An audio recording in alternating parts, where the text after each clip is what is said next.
kadang-kadang mereka melaporkan bilang, Pak, kok saya perizinan saya kok nggak selesai-selesai. Nah, disitulah kami jawab, ya, apa masalah ini? Nah, ternyata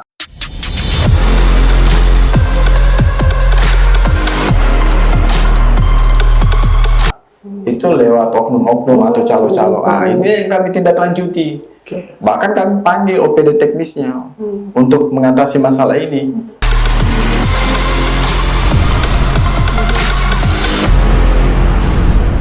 Halo pemirsa, inilah Kendari Podcast. Kembali menyapa Anda dan seperti biasa kami menghadirkan narasumber untuk membahas beberapa isu-isu yang aktual di Kota Kendari. Dan untuk edisi hari ini saya sudah bersama dengan Kepala Dinas Penanaman Modal Pelayanan Terpadu Satu Pintu, Bapak Maman Firmansyah. Assalamualaikum warahmatullahi wabarakatuh, Pak. Waalaikumsalam warahmatullahi wabarakatuh. Terima kasih sudah hadir di podcast ini, Pak. Dan ini pertama kali kami undang, Pak, ya, podcast ini. Betul. Ya, jadi pemirsa, kita akan banyak berbicara atau berdiskusi dengan Pak Maman terkait dengan MPP, Mall Pelayanan Publik, untuk mengaktifkan pelayanan perizinan dan lain sebagainya. Ya, Pak Maman bisa diberikan gambaran dulu bagaimana sesungguhnya kondisi pelayanan di Dinas Penanaman Modal dan Pelayanan Terpadu Satu Pintu, Pak?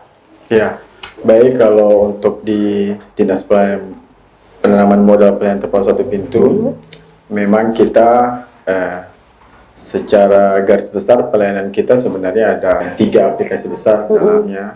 Ya, pertama itu ada yang namanya OSS, Online Single Submission. Itu buatan dari Kementerian Investasi, BKPM. Ini memang induk dari semua sistem yang ada di PTSP seluruh Indonesia. Kemudian selain itu kita pelayanan perizinan yang tidak ada di aplikasi itu, kita backup dengan aplikasi Secantik Cloud. Secantik Cloud, atau yang dikenal itu dibawa langsung Kementerian Kominfo yang membawahi. Kemudian satunya sebagai pengganti IMB, kita ada aplikasi itu SIMBG namanya. Nah, ini untuk sistem informasi persetujuan bangunan gedung. Karena memang sekarang eranya sudah digitalisasi, memang semua pelayanan kita itu sudah online sistem. Kemudian kita DPM PTSP, jadi fungsinya memang sekarang cuma fungsi perbantuan. Fungsi perbantuan, kita membantu masyarakat, terutama yang tidak melek teknologi. Itu yang kita bantu, semuanya kita bantu, mulai dari pendaftarannya, termasuk mengupload. Karena sekarang kan sistemnya, kalau dulu masih bawa berkas kan, sekarang konvensional, Pak. Ya, betul, sekarang dia sudah langsung mengupload aja, sudah by sistem, dari rumah bisa dengan cepat. Itu. Kemudian kami juga dalam rangka mendekatkan diri kepada masyarakat yang ada di pelosok-pelosok kelurahan-kelurahan yang mungkin mereka tidak ada waktu atau kejauhan untuk menjangkau kantor kami. Kami juga ada gerakan mobil keliling, Dilan. Ya, digital melayani, namanya Dilan. Ini singkat Dilan.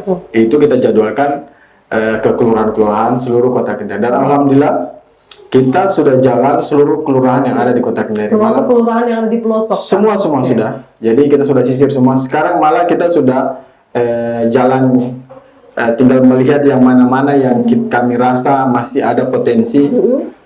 Usaha-usaha yang belum terdaftarkan, itu yang kita masukin. Tapi kalau menurut catatan dari Dinas Penanaman Modal dan Pelayanan Terpadu Satu Pintu ini, apakah ada jumlah pelaku usaha yang signifikan pasca recovery pandemi COVID-19 ini, Pak? Betul.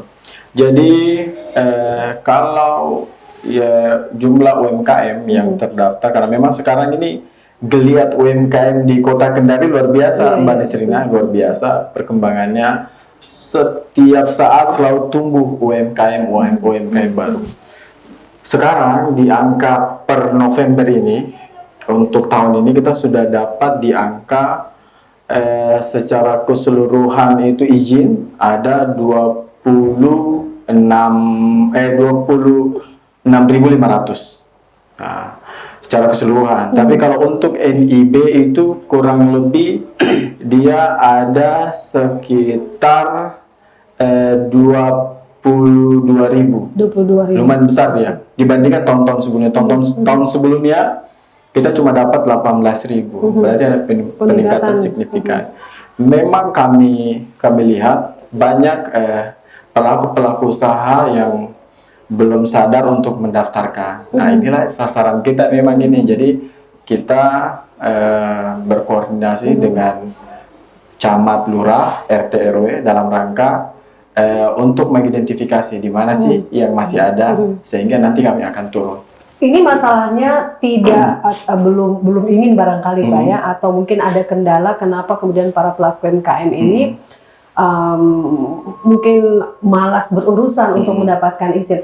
Apakah apakah karena birokrasinya yang terlalu panjang, terus yang kedua apakah masyarakat kita belum user friendly mungkin ya Pak ya, menggunakan aplikasi itu? Ataukah mungkin ada biaya yang harus dibayar yang biayanya mungkin relatif lebih mahal, sehingga pelaku UMKM itu terpaksa mempending dulu untuk mengurus izin, Pak? Sejauh ini yang kami lihat sebenarnya masyarakat lebih kepada ketidaktahuannya mereka bahwa mengurus NIB itu sekarang kan namanya NIB, dulu kan Situs-Siup. Iya. NIB itu sekarang itu gratis. Gratis. Nah, NIB itu nomor induk berusaha. Itu gratis dan cepat, khusus UMKM. Dia cuma membutuhkan waktu kurang lebih 10 menitan lah untuk mendaftar.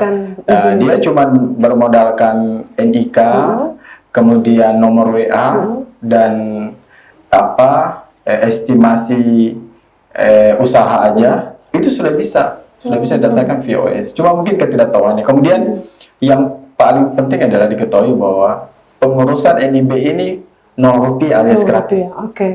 Dulu kan kalau Situs-Siup ada berbayar, ada bayar retribusi lah apa semua. Sekarang tidak ada. Tapi kalau misalkan gratis, dinas ini kan juga butuh PAD, Pak. Nah, kalau misalkan gratis, sumber PAD Dinas Penanaman Modal itu dari mana? Oh, kebetulan memang kalau Dinas DPM PTSP sendiri sebenarnya sudah peraturan menterinya dilarang untuk bukan dilarang untuk menetapkan target. Nah, itu yang pertama. Yang kedua, dilarang semua layanan kami itu gratis. Kecuali ada layanan tertentu, misalnya retribusi minol, itu ada, sama retribusi PBG. Retribusi PBG juga ini sesuai dengan volume bangunan gedung yang mau dibangun. Tapi yang lainnya sekarang gratis. Tapi kan tadi Bapak mengatakan khusus untuk pelaku UMKM mengurus NIB melalui OSS, Pak ya, itu hanya butuh waktu sekitar 10 menit. 10 menit. Kalau misalkan yang mengurus pengganti IMB itu, Pak, itu sama atau prosedurnya beda? Beda lagi. Jadi di kami DPM PTSP setiap jenis layanan sudah jelas SOP-nya, waktu standarnya ada di dalamnya. Kalau untuk PBG memang ada beberapa tahapan dia dimulai dari pengurusan KRK. Kemudian setelah KRK itu SOP-nya kurang lebih 12 hari. Setelah KRK, dasar KRK itu yang diusulkan untuk PBG. SOP-nya itu 28 hari. Nanti kan perizinan yang mengeluarkan izin. Posisi katakanlah tadi untuk mendapatkan izin bangunan tadi, Pak, itu posisinya dinas terkait dengan DPM PTSP bagaimana, Pak? Jadi gini, di PTSP semua layanan perizinan itu masuknya lewat PTSP. Dari PTSP selanjutnya akan diteruskan ke OPD teknis yang mengurus. Tetapi outputnya nanti setelah diolah OPD teknis, keluarlah nanti berkas yang akan ditandatangani. Eksekusinya tetap nanti PTSP, tapi tetap dari teknisnya di OPD teknis. Misalnya kayak persetujuan bangunan gedung atau pengganti IMB, nah itu tetap Dinas PUPR nanti untuk teknisnya. Yang menghitungnya juga kami, tinggal mengarahkan mereka untuk membayar, kemudian nanti langsung penandatanganan izinnya. Itu pun juga penandatangannya sudah online. Tanda tangan elektronik. Elektronik. Jadi kita nggak tanda tangan basah lagi, sudah elektronik kita. Luar biasa ya. Tapi kan begini Pak, pelayanan secara digital itu kan kita harapkan efektif dan efisien dan juga bisa memutus mata rantai adanya pungli begitu Pak. Tapi kan kalau kita lihat area kota Kendari ini kan tidak semua jaringan internetnya bagus begitu, itu satu. Yang kedua, karakteristik masyarakat kita itu kan beda-beda Pak. Mungkin ada yang pendidikannya menengah ke bawah atau menengah ke atas yang tidak begitu, ya bisa dikatakan gaptek begitu Pak. Nah, bagaimana instansi ini mengatasi hal tersebut? Iya, betul sekali Mbak Nisrina. Memang kami sudah melihat bahwa tidak semua masyarakat Kota Kendari yang melek teknologi. Iya. Makanya kami DPMPTSP berusaha mendekatkan diri sama masyarakat. Dengan apa? Dengan yaitu tadi kami melaksanakan tugas-tugas pembantuan. Misalnya di kantor kami menerima. Berarti masih bisa secara bisa. Jadi masyarakat bukan manual, tapi masyarakat yang ingin berurusan kita bantu. Tetap by system, tapi kita bantu bagaimana cara daftarnya, bagaimana cara menguploadnya, bagaimana. Jadi mereka terlibat langsung gitu. Kenapa? Karena kita ingin masyarakat ini sudah sadar bahwa mengurus perizinan itu tidak ribet, cepat, dan kepastian hukum dan biayanya itu jelas. Jadi kan dulu kalau pakai calo kan kita harus bayar, ya. Pakai gimana. Kemudian kami juga mendekatkan diri sama masyarakat dengan apa? Dengan kami turun langsung. Jadi kami turun langsung Mbak Nisrina, langsung satu paket. Di situ kami bawa internetnya, langsung kami bantu di situ bagaimana untuk pendaftarannya dan sebagainya. Jadi kita semua keinginan masyarakat bisa selesai di lapangan itu juga. Berarti cepat Pak ya, cepat. Ya. Tapi kalau misalkan, bukan misalkan, ini kan sudah dilakukan pelayanan berbasis digital, otomatis kan tidak hanya infrastruktur yang dibutuhkan Pak, tetapi juga bagaimana SDM dari dinas ini. Nah sementara kan bisa saja masih ada SDM kita yang belum terlalu familiar barangkali ya dengan teknologi yang ada. Betul. Jadi memang Mbak Nisrina, peranan SDM ini sangat penting dalam rangka mensupport yaitu tadi digitalisasi itu tadi. Tapi alhamdulillah kami selalu, jadi SDM kami selalu update, ibaratnya kami ikutan BINTEK, tentu dengan kebijakan anggaran dari pemerintah daerah, dalam hal ini Bapak Wali Kota. Jadi kita adakan pelatihan-pelatihan, BINTEK buat tenaga kita, sehingga betul-betul mereka bisa paham, mereka bisa memberikan layanan sebaik mungkin kepada masyarakat, sehingga masyarakat tentu terpuaskan dengan layanan tersebut. Tapi sejauh ini dengan luas wilayah Pak yang harus dilayani oleh DMPTSP, mulai dari daerah perkotaan yang berada di pusat kota hingga mungkin di bagian pedalaman sana, dengan melihat SDM yang sekarang itu cukup? Alhamdulillah dengan kondisi SDM sekarang bisa mengcover semua. Jadi kita memang itu tadi, kita selain kita perkuat di kantor, kita berupaya cari inovasi.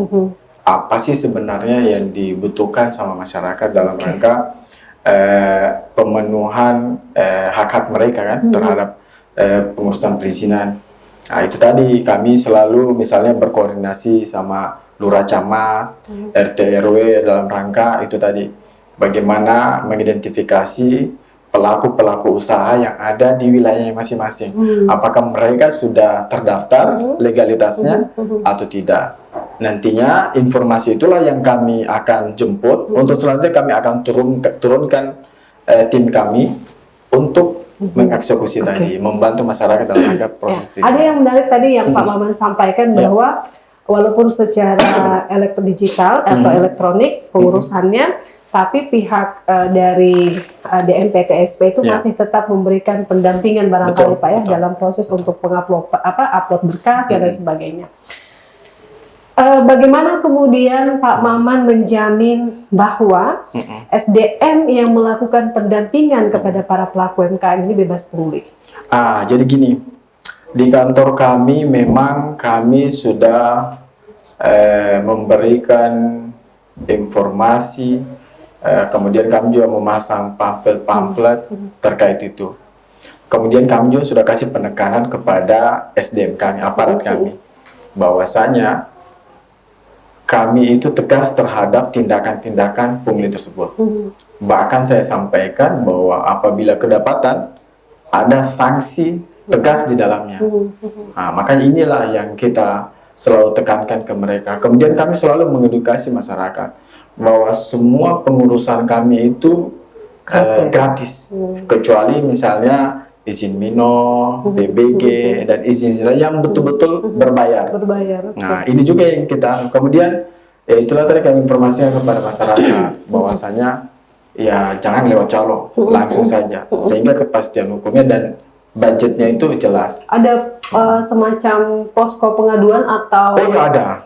Pak. Jadi di kami itu layanan aduan itu ada dan dia sudah sangat siap. Di pelayanan pengaduan juga Mbak Desina kita sudah ada SOP-nya bahwa dalam 3 hari aduan masyarakat itu harus kami tindak lanjuti cepat. Oh begitu. Karena kalau tidak si penerima layanan aduan ini bisa kena sanksi juga. Oh begitu Pak ya? Bisa. Ya, Jadi mereka harus 3x24 jam atau 3 hari harus cepat di-action.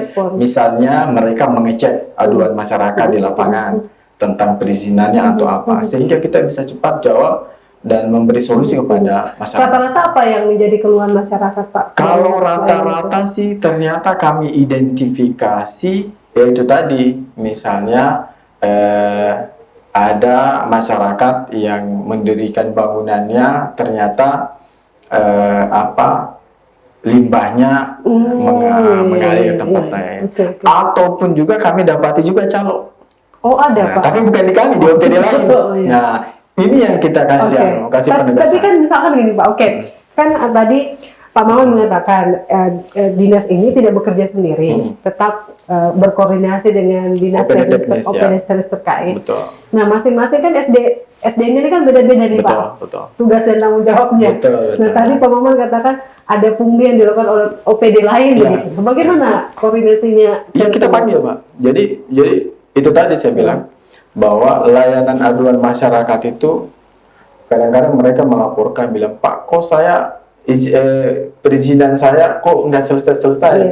Nah disitulah kami jawab apa masalah ini. Nah ternyata itu lewat oknum-oknum atau calo-calo. Ini yang kami tindak lanjuti. Bahkan kami panggil OPD teknisnya untuk mengatasi masalah ini dan untuk memberi teguran keras.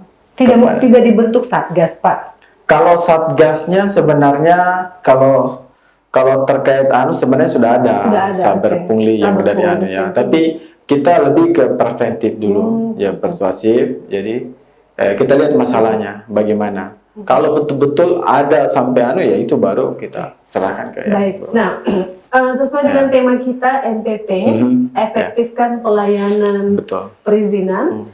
Apakah ketika MPP kan sudah berjalan Pak ya? Apakah nanti ada konsep baru yang ditawarkan oleh DMPTSP dalam memberikan pelayanan di MPP nanti atau gimana Pak? Iya betul Mbak Nisrina. Jadi memang mall pelayanan publik ini adalah salah satu terobosan pemerintah pusat yang menjadi kewajiban pemerintah daerah, kabupaten, kota untuk menyediakan kepada masyarakat. Jadi wajib Mas. Jadi sekarang kondisinya mall pelayanan publik yang ada di seluruh Indonesia dari 508 kabupaten kota. Ini yang baru real ada sudah 74. Termasuk Kota Kendari. Ya, insya Allah nanti Kota Kendari kita launching bersama di bulan Desember. Nah, itulah akan jadi 100 nantinya. Akan jadi 100 nantinya. Kemudian karena memang semangatnya adalah bagaimana memberikan pelayanan one stop service. Jadi satu tempat untuk semua jenis pelayanan yang ada di Kota Kendari atau kabupaten kota. Ini memang semangatnya bagaimana supaya masyarakat tidak kemana-mana Mbak Nisrina. Selama ini kan mereka urus KTP-nya di kantor Capil di mana, urus SIM-nya ada di kantor Polres, urus misalnya imigrasi juga ke kantor imigrasi, pisah-pisah tempat kantornya. Makanya inovasi pemerintah pusat berharap dengan MPP ini dan ditindaklanjuti oleh Bapak Wali Kota, itulah dibuatlah satu mall pelayanan publik. Jadi kenapa mall? Karena dibentuk suatu tempat yang betul-betul satu tempat yang modelnya kayak mall, mulai dari kenyamanannya, ketentramannya, pokoknya mirip kondisinya seperti mall begitu. Jadi cepat, tepat dan aman begitu. Makanya itulah dibentuk mall pelayanan publik dalam rangka betul-betul memberikan pelayanan kepada masyarakat di satu titik, tapi semua jenis layanan ada di situ. semua di situ. Jadi dia mengurus satu tidak kemana-mana, tidak perlu ada biaya ongkos ojek kemana-mana kan. Iya. Dia cuma satu tempat, tapi sudah semua pelayanan bisa ada di situ. Termasuk Gitu. perizinan juga. Semua. Jadi kita kurang lebih ada 32 kementerian lembaga, BUMN dan pemerintah Kota Kendari ada tergabung di situ. Jadi betul-betul luar biasa dan alhamdulillah MPP kita Kota Kendari ini mendapat support yang sangat luar biasa dari kementerian lembaga, BUMN, BUMD. Jadi kita alhamdulillah sudah tergabung. Jadi kita ada 32, kemudian ada 121 layanan, jenis layanan yang ada di dalamnya. Itu luar biasa lah. Cuman memang sekarang lagi finishing, mudah-mudahan di akhir Desember bisa rampung sehingga nantinya di awal tahun bisa lebih optimal lagi. Oke. Nah, dengan hadirnya MPP nanti ada target tidak Pak dari DMPTSP kira-kira dalam 1 tahun izin yang bisa keluar sekian atau gimana? Kalau jumlah izinnya sih kita berusaha lebih maksimal ya, lebih maksimal. Sebenarnya semangatnya di sini bukan jumlah sebenarnya, ini lebih kepada memudahkan masyarakat. Jadi masyarakat biar dia tidak kemana-mana gitu. Jadi dia di tempat satu tapi bisa semua ada di situ. Itu sebenarnya semangatnya. Walaupun sebenarnya kami TSP ini atau DPMP TSP selalu berusaha menjangkau pelaku-pelaku usaha untuk segera melegalkan usahanya dengan mendaftarkan diri melalui OSS, sehingga nantinya betul-betul legalitas usahanya bisa mereka pegang teguh. Karena begini Mbak Nisrina, yang UMKM itu persyaratkan untuk pelaku-pelaku UMKM ini bantuan dari pemerintah pusat sangat banyak, baik dari perbankan maupun kementerian sangat besar yang disasar itu. Tapi untuk persyaratan penerima bantuan itu salah satu indikator utama yaitu NIB tadi, legalitasnya. Jadi memang kita selalu door to door untuk menginformasikan bahwa NIB ini sangat penting. Walaupun dia cuma usaha online shop atau usaha di pasar, tapi yang penting usahanya ada, itu harus ada NIB-nya. Ya. Dan memudahkan juga untuk mendapatkan bantuan. Ya. Tapi di awal tadi perbincangan Bapak sempat menyebut OSS, kemudian sempat menyebut Si Cantik Club. Itu bedanya apa sih Pak sebenarnya OSS dengan Si Cantik Club? Sama-sama memberikan pelayanan. Sebenarnya sama aja, cuman kan jadi Si Cantik Club ini hadirkan ini bawaan dari Kominfo. Jadi dulu ini digunakan juga untuk pelayanan perizinan. Tetapi sekarang induknya semua pelayanan perizinan adalah OSS. Tetapi di dalam OSS itu tidak semua perizinan ada. Yang tidak ada itu izin praktek, izin-izin kesehatan. Inilah yang kami bawa ke Si Cantik ini. Jadi kami sebenarnya mengoptimalkan aplikasi Si Cantik ini karena alhamdulillah support dari Kementerian Kominfo itu luar biasa. Jadi kita dipakai gratis dan betul-betul mereka maintenance terus dan betul-betul kami rasakan aplikasinya sangat baik buat kita. Makanya itu yang kami garap terus bagaimana bisa membackup si OSS ini sehingga betul-betul semua pelayanan perizinan kita sudah by system semua, sudah online. Sehingga itu tadi yang pertama kepastian hukum, yang kedua kepastian waktu. Karena jujur dengan aplikasi Mbak Nisrina kita bisa lihat berkasnya sudah sampai di mana. Jadi terlacak. Nah, ini bagusnya pakai sistem ini. Jadi terlacak. Jadi tidak perlu ada di mana atau kayak gimana. Baru di saya juga otomatis begitu saya dapat laporan bahwa sudah di saya tanda tangan elektronik, saya tinggal langsung tanda tangan elektronik. Saya tidak tahu siapa orangnya sudah langsung saya. Berarti memang betul-betul menutup. Betul Pak. Jadi kita betul-betul kita diharapkan bekerja profesional lah. Tidak ada lagi mau tuntut harus ada ini, harus ada itu. Ada keluarga dekat. Betul, betul, betul. Ada keluarga usaha cepat selesai. Tapi apakah menurut Pak Maman kebanyakan aplikasi justru membingungkan para pelaku usaha kita? Betul. Jadi sebenarnya kita juga sebenarnya tidak ingin banyak aplikasi. Cuman lagi-lagi tadi karena jenis-jenis izin kita kan banyak. Kemudian ada kementerian yang menaunginya. Jadi itu tadi malah sebenarnya dengan beberapa aplikasi ini saling membackup. Kayak misalnya si Cantik tadi, si Cantik ini membackup yang ada di OSS. Jadi yang tidak ada di OSS di backup oleh si Cantik. Nah, begitu juga SIM-BG karena memang khusus dari Kementerian PUPR terkait persetujuan bangunan gedung, ya itu juga dia langsung fokus ke situ. Gitu ya, tinggal ruang-ruangnya aja yang tinggal kayak gitu. Kalau untuk memperpanjang izin, apakah prosedurnya sama Pak atau gimana? Sebenarnya kalau prosedur sama aja, sama. Tapi kalau untuk yang NIB itu nggak usah perpanjang. Iya, kan, jadi sekali seumur hidup. Bukan sekali sampai usahanya tutup. Ya, dia cuma itu. Tapi kalau mungkin ganti nama Pak. Ya, kecuali yang memang izin-izin praktek itu memang ada jangka waktu. Dia mengikut bersama dengan STR. Nah, kalau izin praktek itu. Betul. Oke. Nah, tadi Pak Maman mengatakan bahwa saat ini kan lagi bekerja sama dengan pihak camat, lurah untuk mengidentifikasi siapa-siapa saja yang belum mengurus NIB. Nah, sejauh ini sudah adakah laporan dari camat setempat terkait dengan hasil identifikasi itu atau gimana Pak? Iya. Alhamdulillah untuk tahun ini kita sudah jalan semua. Alhamdulillah peran camat lurah ini sangat luar biasa Mbak Nesrina, betul-betul mereka membantu kita. Tinggal kami tentukan jadwal, mereka juga membantu kita menginformasikan. Nah itu ya. Alhamdulillah setahun ini luar biasa. Rata-rata kehadiran masyarakat yang berurusan untuk satu titik itu kurang lebih sampai 30 jenis usaha yang didaftarkan. Jadi alhamdulillah luar biasa. Peran camat lurah beserta RT RW ya, karena kita ketahui RT RW ini garda terdepan kita.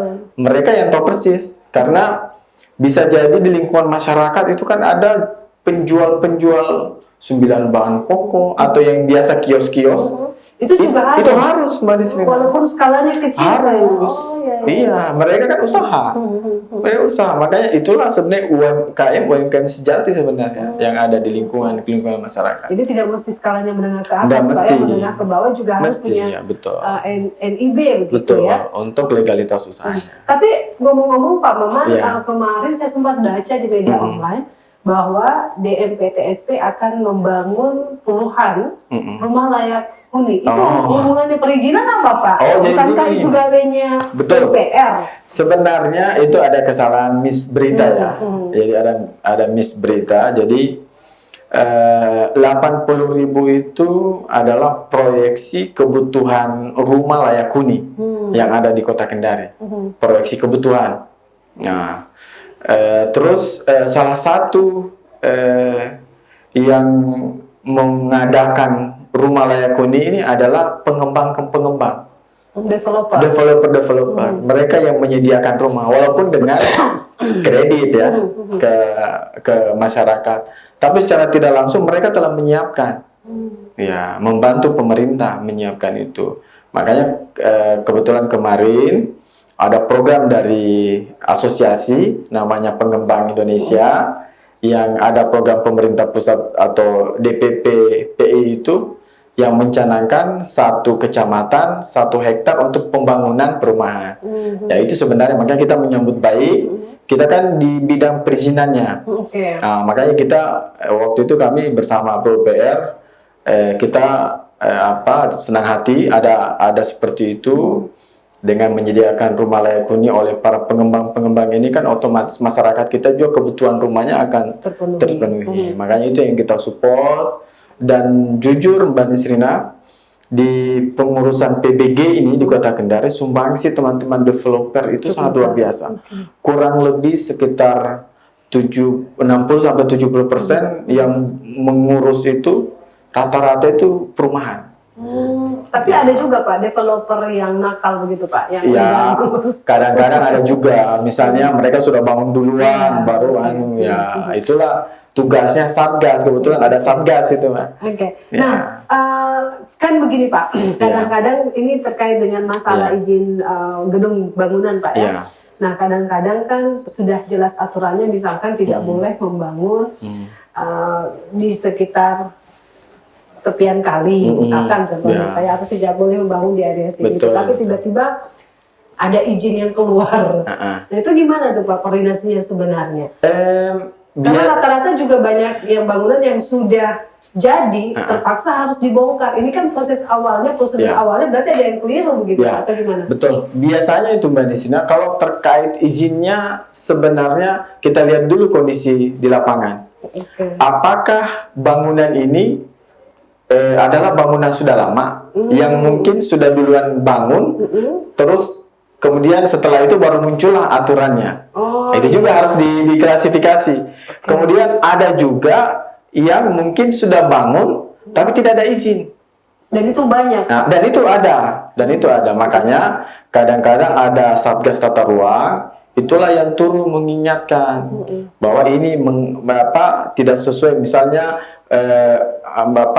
dia bertentangan dengan misalnya Perda sepadan kali, sepadan sungai, misalnya bertentangan dengan sepadan jalan. Ada itu yang kadang-kadang, cuma memang rata-rata itu masalah-masalah itu timbul yaitu tadi dari masyarakatnya, misalnya masyarakatnya sudah bangun duluan baru tidak melapor izinnya, atau misalnya mereka bangunannya sudah lama terus baru ada aturan. Tapi tetap kita selalu mencari solusi, kita selalu mengedepankan persuasi, menginformasikan kalau bangunannya ini melanggar aturan-aturan yang berlaku tentunya. Berarti sebaiknya, seharusnya, jika ingin mendirikan bangunan, urus izin dulu. Izin dulu. Jadi memang prosedurnya Mbak Desrina, izin dulu, baru bangun. Ya, jangan kadang-kadang kita ini kan lalai, bangun dulu, nanti biar nanti berjalan. Padahal tidak boleh. Harusnya izin dulu. Nanti kita akan lihat apakah sesuai dengan kerangka acuan kota, KRK-nya. Kerangka ruang kota, kemudian kalau sudah oke, berarti sudah memang untuk peruntukannya, ya silakan tinggal mengurus. Berarti beda, kalau UMKM boleh berusaha dulu baru urus. Kalau UMKM memang dimudahkan dia, Mbak Nisra. Tapi sejauh ini Pak, selain dimudahkan kan, tadi ini pun juga kemarin teman-teman akademisi sedang melakukan diskusi juga Pak terkait dengan UMKM. Memang salah satu kendalanya adalah NIB, masih banyak yang belum mendapatkan NIB. Seperti apa edukasi yang dilakukan atau sosialisasi yang dilakukan oleh DMPTSP ini supaya dengan kesadaran sendiri pelaku UMKM itu mau mengurus NIB, apalagi kan tidak dipungut biaya Pak? Sebenarnya kami sudah melakukan edukasi, apalagi kami juga sudah menginformasikan kepada OPD teknis, misalnya Dinas Perdagangan, UMKM sebagai OPD pembinanya, kemudian maupun yang lain. Cuman lagi-lagi kadang-kadang masyarakat apatis atau mereka agak cuek terhadap, tapi tetap kita melakukan pendekatan-pendekatan. Kami juga sebenarnya menerima apabila ada permohonan dari misalnya ada satu kelompok misalnya UMKM yang ingin didaftarkan, terus kami diundang untuk ke tempatnya, kami dengan senang hati. Kami jadi pada intinya kami sangat terbuka apabila ada keinginan masyarakat untuk kami dampingi atau kami untuk bantu mendaftarkan usaha ataupun perizinan-perizinannya untuk itu. Kalau UMKM kan ini Pak banyak sekali komunitas Pak ya, ada Pedagpreneur, ada forum UMKM, ada UKM, IKM dan masih banyak lagi. Apakah DMPTSP juga menyasar komunitas-komunitas ini Pak supaya membantu tugas dari DMPTSP?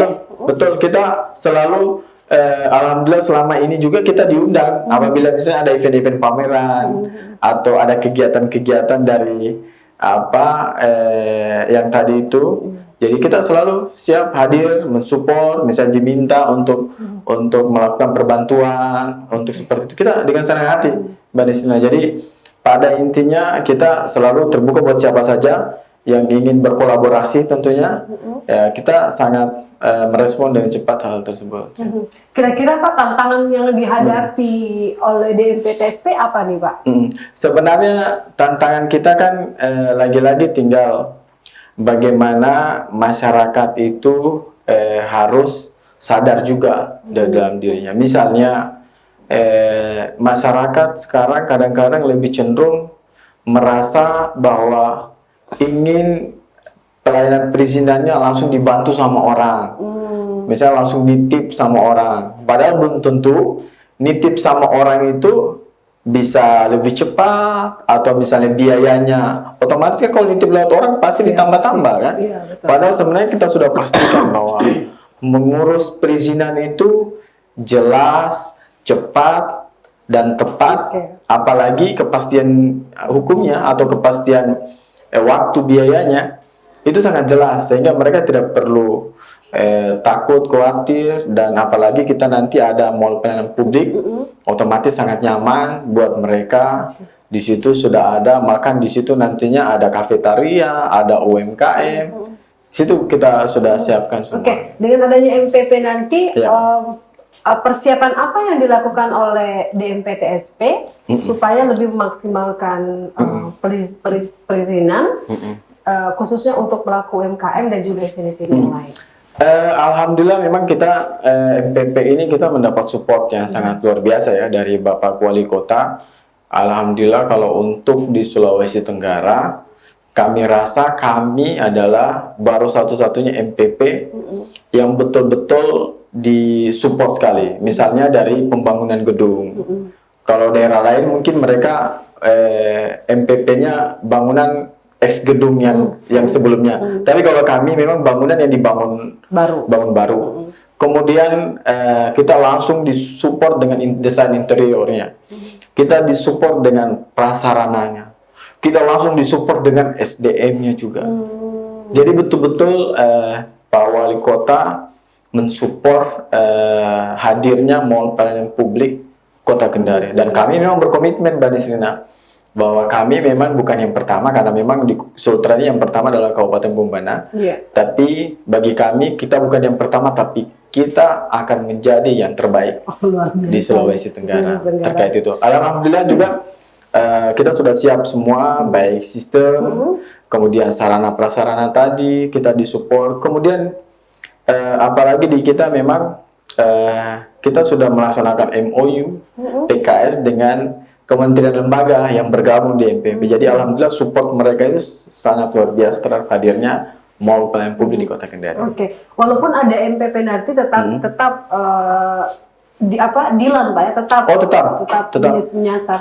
Jadi Dilan ini memang salah satu inovasi unggulan kami, yang mana dia ini memang langsung menyasar ke pelosok-pelosok, kelurahan-kelurahan. Karena memang dia lebih mendekatkan diri kepada masyarakat. Semangatnya di situ, Mbak Destina. Walaupun di daerah pelosok, dimanapun dia, dalam Kota Kendari kita siap menjangkau. Nah yang ingin saya katakan sampaikan berikutnya adalah kita mengapresiasi sangat luar biasa Pak yang dilakukan oleh Presiden dalam memberikan izin dan lain sebagainya.